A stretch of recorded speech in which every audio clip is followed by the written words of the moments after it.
Stephen King's murderous clown character Pennywise is set to terrify audiences once again as It Chapter 2 hits cinemas around the world.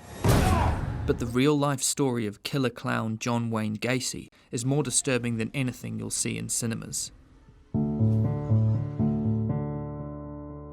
John Gacy had no conscience about what he did. I mean, he's the kind of guy, I always say, he could rape someone, kill them, and then eat a ham sandwich with their body in the room. John Wayne Gacy was a prolific and sadistic murderer who killed at least 33 young men and boys around Chicago in the 1970s. Karen Conti served as one of his last attorneys as Gacy fought to overturn his pending death sentence. She knows what it's like to look the killer clown in the eye and says he would have enjoyed the creepy comparison. John Gacy loved to live up to that reputation, the killer clown. He would paint these horrible paintings. He was a terrible artist, but he made money selling them.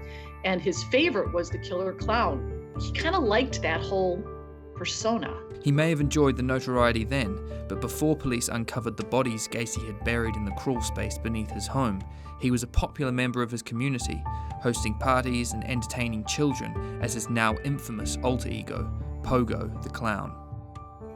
No one suspected that beneath the makeup lurked a pitiless murderer.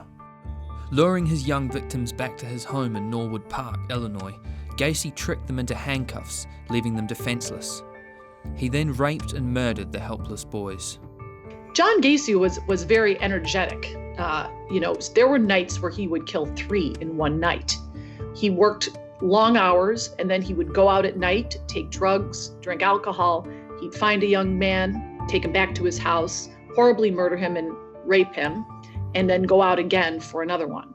Conti says Gacy was never violent or cruel in her presence, but his callousness was clear. There was one occasion where he pulled out this big notebook, and it had all these different tabs, and I opened it up, and it was body number 1, tab 1, and it was pictures of one of his victims, and he had paid someone to go find their school yearbook picture of their house, pictures of their parents, newspaper articles about the child, and body 2, and so forth. And I said, John, where did you get this? What is this? And he said, I call this my body book. His disregard for human life even manifested itself in his movie tastes. He told me that he watched Silence of the Lambs. And I said to him, John, how did you feel about that? I mean, wasn't that terrifying? He goes, oh no, you don't understand. When you're John Gacy, you're rooting for the killer.